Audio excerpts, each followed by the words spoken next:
The morning sun cast long shadows across Route 47 as Margaret Cole swept the front steps of her diner. At 72, she moved with the practiced efficiency of someone who'd been doing the same routine for 40 years. The Route 47 diner had been her life since her husband died, the only place she'd ever felt truly in control. The rumble of motorcycles shattered the morning quiet. Margaret looked up to see a dozen bikes rolling into her parking lot, their chrome gleaming in the early light. The Iron Reapers. She recognized the patches on their leather vests from the warnings Sheriff Davis had been posting around town.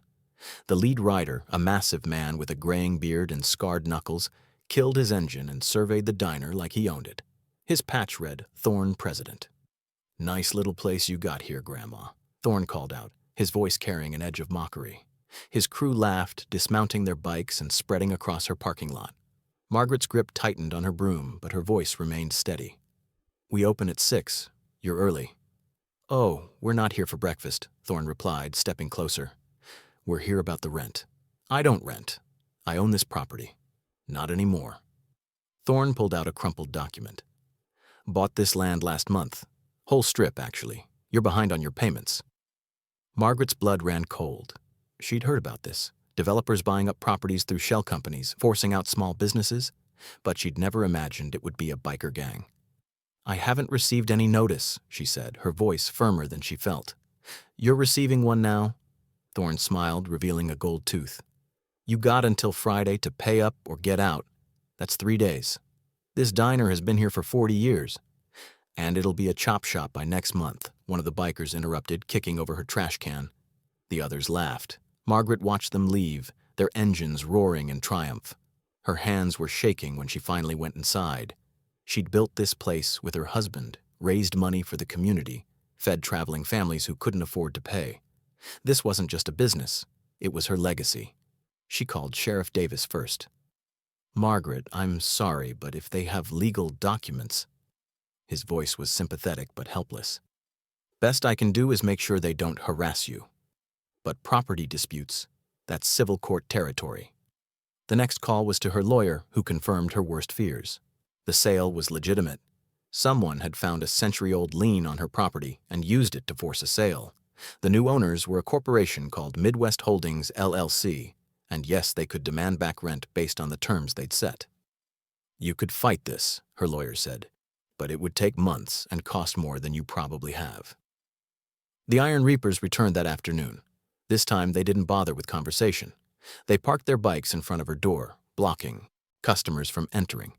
When a family with 2 kids tried to come in for lunch, Thorne intercepted them. "Place is closed for renovations," he announced. "Health code violations." The family left quickly, the children frightened by the rough-looking men. Margaret watched from inside, her heart breaking as customer after customer was turned away. By closing time, she'd served only 3 meals, all day. Wednesday brought more harassment. The bikers arrived at dawn, their music blasting from portable speakers. They loitered in the parking lot, intimidating anyone who approached. One of them, a lean man with a spider tattoo on his neck, made a show of urinating against her dumpster. "Just marking our territory, Grandma," he called out when Margaret confronted him. Sheriff Davis showed up around noon, but his hands were tied. "They're on private property, Margaret. Technically, they're property if those documents hold up. I can ask them to keep the noise down, but..." Thursday morning, Margaret found her windows spray-painted with crude messages. "Old lady go home," and "Reaper's territory." She was cleaning the glass when Thorne approached, his boots crunching on broken beer bottles his crew had left. "Last day, Grandma." "You packed yet?" "I'm not leaving," Margaret said quietly. "This is my home. Your funeral." Thorne's smile was cold. "We take possession tomorrow at noon. You're still here, we remove you ourselves. And trust me, we won't be gentle." That night, Margaret sat in her empty diner, surrounded by photos of 4 decades of memories. Her husband smiling behind the counter, the town's little league team she'd sponsored, families she'd fed through hard times. She'd never been a fighter, never been one to cause trouble. She picked up her phone and stared at it for a long moment. Then she made the call. "Mom?" The voice on the other end was surprised. "Is everything okay?" "Jason," Margaret said quietly. I need to tell you something, and I need your help." Friday morning arrived with threatening clouds. The Iron Reapers rolled in at 11, a full hour early, engines roaring like thunder. They came in force this time, at least 20 bikes, making sure everyone in town knew this was their moment of triumph. Thorne swaggered up to the diner door, flanked by his biggest members. "Time's up, Grandma. You had your chance." Margaret stood in the doorway, her small frame dwarfed by the bikers. But something had changed. Her spine was straighter. Her eyes were calm. "You're right," she said. "Time is up." She pulled out her phone and made a call. "You can come now." Thorne laughed. "Who you calling? Sheriff can't help you. Lawyer can't help you. You got nobody." The rumble of engines cut him off. But these weren't motorcycle engines. Down Route 47, a convoy of vehicles appeared. Pickup trucks, SUVs, sedans. They pulled into the parking lot in a coordinated formation that spoke of military precision. Doors opened, and men began, stepping out. They weren't in uniform, but everything about them screamed military. The way they moved, the way they positioned themselves, the way they assessed the situation with calm, professional eyes. The Iron Reapers suddenly looked smaller. A man in his 40s approached, his bearing unmistakably that of a commander. His eyes, the same shade of blue as Margaret's, were cold as winter steel. "Mom," he said quietly, never taking his eyes off Thorne. "You okay?"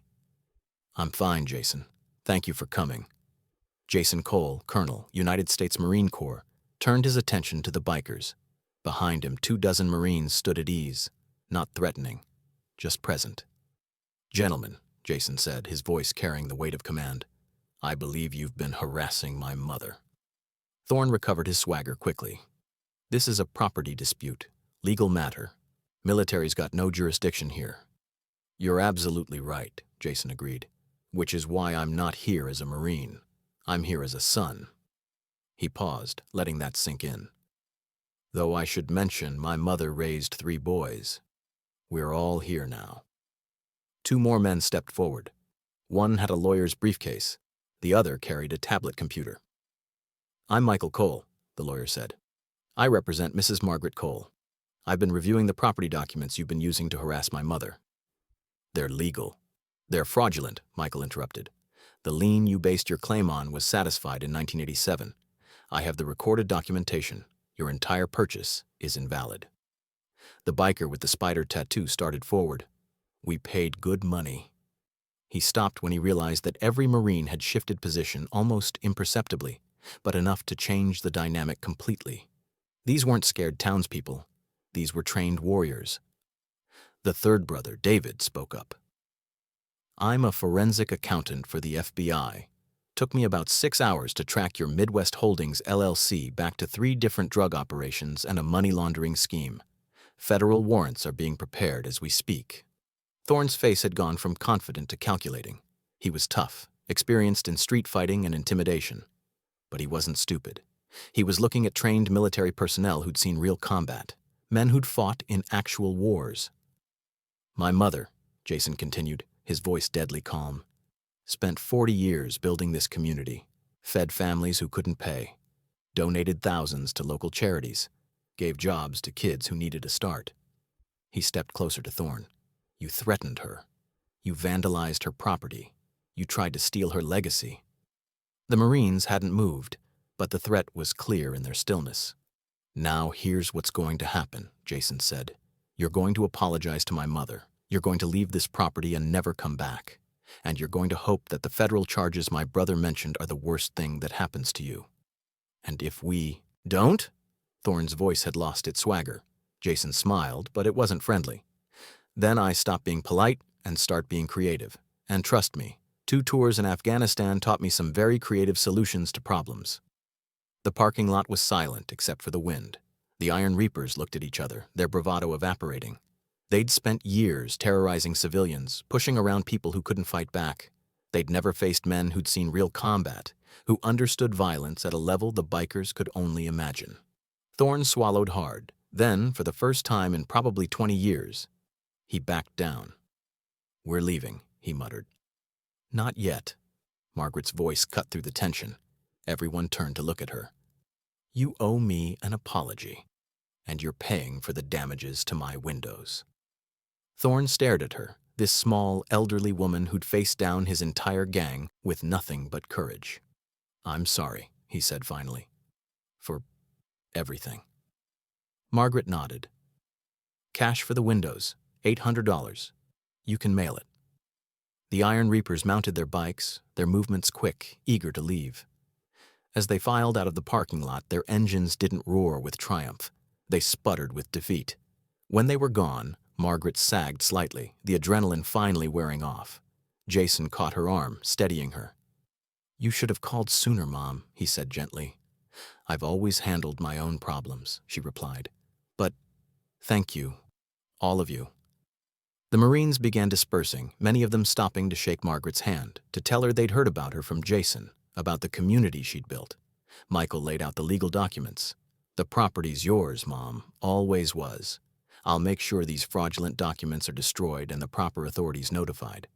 David added, "And Midwest Holdings, LLC, won't be doing business anymore, at least not until the principals serve their time." Margaret looked at her 3 sons, grown men who'd come running when she needed them. Jason, the warrior, Michael, the lawyer, David, the investigator. She'd raised them in this diner, fed them at these tables, taught them to stand up for what was right. "You boys hungry?" she asked, heading for the door. "I'll make breakfast." As the sun broke through the clouds, the Route 47 diner opened for business. Inside, a family gathered around tables their grandmother had been defending for 40 years. And outside, down Route 47, the Iron Reapers rode away, having learned a hard lesson. Some people may look vulnerable, but they're protected by something stronger than fear. They're protected by family.